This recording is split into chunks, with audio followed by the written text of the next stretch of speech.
年底了，我发现现在搞赛博玄学简直是年轻人的精神寄托。找不到工作，学心理学的我，应对压力，增强自我效能感；搞玄学的我，不要紧，水逆而已，过2天准行；被女朋友甩了，学心理学的我，原生家庭对我的伤害太大了；搞玄学的我俩八字不合，再找一个就行了。你看，心理学是治愈年轻人的内耗，而玄学压根就不会让年轻人内耗。哈喽，宝贝们，我是星河，今天咱们聊聊玄学。看完你会发现，年轻人搞玄学不是不求上进，也不是封建迷信，而是真正的人间清醒。以前我不信玄学，但我姥姥特别信，就因为在玄学上的分歧，比如屋里打伞，筷子敲碗，然后我挨了很多打。结果现在我发现，年轻人都在搞玄学，就我身边的朋友，我都能给他们分成3大派系。第一类是昂赖型，隔着屏幕参透命理的，每天出门前都要先打开黄历，星座运势每周必看，说话也开始逼衬，从原来的笑死演变成笑发财了、笑瘦了、笑上岸了。第二类仪式型，年可以不拜，但雍和宫、文殊院这些佛门圣地一定要拜，还要吃素斋、听佛音、喝慈悲、戴手串。第三类技术型，占星、塔罗、奇门遁甲、紫微斗数，各种中西方玄学工具样样精通啊，这个就叫专业。我虽然不懂啊，但我绝对支持他们，因为我觉得这样我的头上会不断闪现功德加一。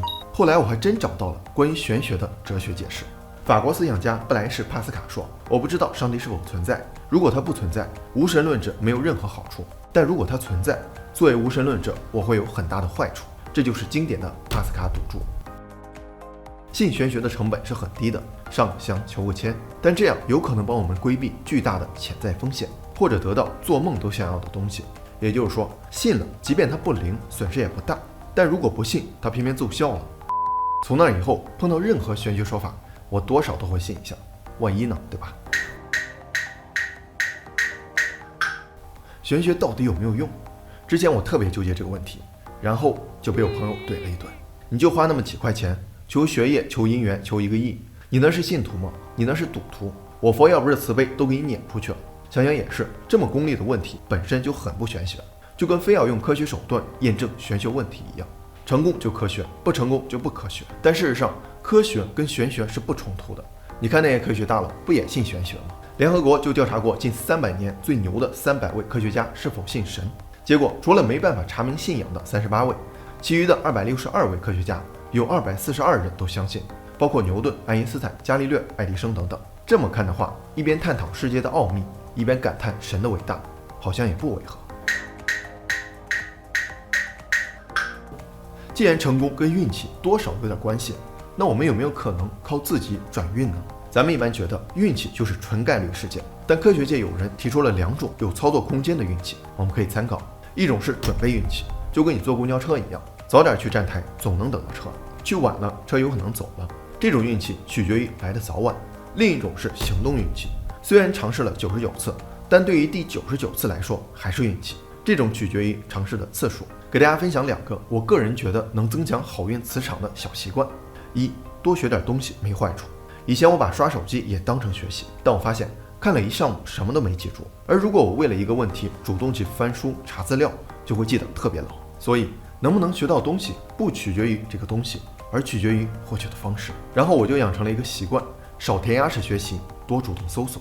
以前用搜索引擎查东西真的很费劲，而对话式搜索虽然方便，但一问一答又怕 AI 收窄了我的信息来源。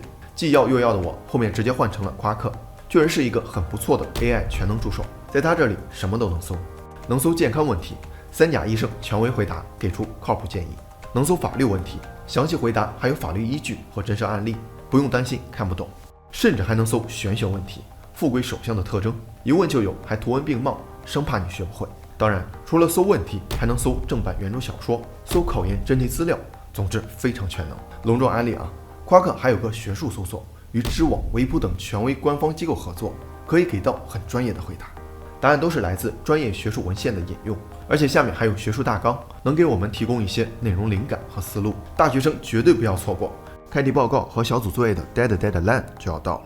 作为搞赛博玄学的一员，年末少不了要拜佛拜神，膝盖一跪，是不是脑袋空空，只知道钱钱钱？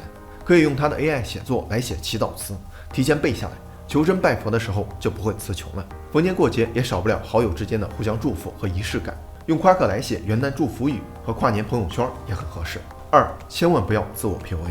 假如你现在考大学，普通一本你随便挑，但 C9就稍微有些勉强，你敢放手一搏吗？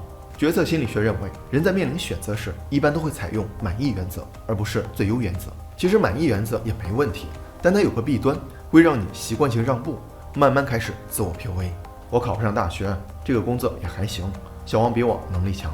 如果你一直这么认为，那我必须说，你值得更好的选择。现在做决策的时候，我都会刻意避开这3个误区。一、赛道假设，认为人生就是一场比赛，冠军只有一个，我再努力也不行啊。二、低关联假设，认为人生的种种经历相互独立，我又不写作，看那么多书干嘛？三、僵固型心智，认为自己这不行那不行，也没办法提升，我注定是个普通的 NPC。你应该反自我 PUA， 这样想才对。反赛道假设，冠军只有一个，但赛事不止一个，人生不是一条道，而是一片旷野，怎么走都会有收获。反低关联假设，别的不说，读书首先能减少这种认知偏见，很多运气是你之前所有经历耦合的结果，换句话说，它只属于你。反僵固型心智，你就用鲁迅先生的话鞭策自己，你不要这么萎靡不振，爬呀朋友。2023年，新京报发表了一篇文章，不上课不上进只上香，奋斗才是年轻人底色，批评年轻人把生活希望寄托在神佛之上，明显走偏了。但我想说，他这是茅房里跳高，明显过分了。一个人在什么时候容易相信玄学呢？如果所有事儿你自己都能掌控，那你就是神，信自己就好了。之所以相信玄学，不就是对环境失去掌控感了吗？德国就做过类似的研究，1918年到1940年这段敏感时期，德国人的迷信程度跟经济威胁指标高度相关。而当下的公济社会，年轻人也越来越面临对生活的失控。就像上野千鹤子在一次演讲中提到的，我们生活在一个努力又未必有回报的社会，财富、地位这些所谓的成功，即便我们怎么努力，都只能远观不能亵玩。所以，年轻人需要在主流价值体系之外塑造一个新的精神支柱，即便它看上去不那么真实，但这已经是让理想自我跟现实自我共存的不可耻还有用的方式了。这种自洽不仅缓解了我们在两种自我之间不断拉扯的困境，还能让我们在苟且的当下依然对诗和远方保持期待。这一点余华老师还是很懂的。如果一个人连算命都不想算了，那可能真是消极了。只要他还在算命的话，证明他还有上进心。最后我们再来聊聊，为什么说玄学视角的人生真的是人间清醒。在玄学中有2个理念，一个是对命运的弹性理解，一个是关注灵性的成长。弹性理解命运，说白了就是万事万物皆有规律，顺应就好，不必强求。你可别误解为认命的意思，而是说当我们对命运有了一个预定性的认知，在面对人生的不确定性时，也就不会恐惧、内耗、想不开、钻牛角尖了。毕竟一切都有可能发生，而我们也允许一切的发生。走运了那挺好，努力一把抓住机会，水逆了没关系，又活了一天已经很不错了。别的不说，至少天天都没心没肺，快乐加倍。关注灵性的成长，我觉得就更贴合当下了。人们过于追求物质满足，各种争名夺利、炫耀攀比，完全无视精神的残缺。这种被物欲左右的幸福，充其量只是幸福感，而不是真正的幸福。举个例子，你吃了好吃的，买了新手机，可能会开心1-2天，但它就像醉酒一样是会醒的，所以这些只是幸福感。而真正的幸福来自于自我认同的价值感和能让他人感到幸福的贡献感。从这个角度看，幸福是一种智慧，就是你不用逼自己去挣多少钱，获得多高的成就，去掉这些光环，你依然觉得自己是个有价值的人，你的存在能让家人朋友感到高兴，这就是真正的幸福。聊到这儿，我突然觉得怎么评价玄学，怎么评价年轻人信玄学都不重要了，能通过这样一种简单的自助的方式让自己感到快乐，玄学和信玄学的年轻人就已经很牛了。所以大家也不用想太多，当我们在一个脱离世俗的环境，双手合十的那一瞬间，突然明白了自己真正想要的是什么，就足够了。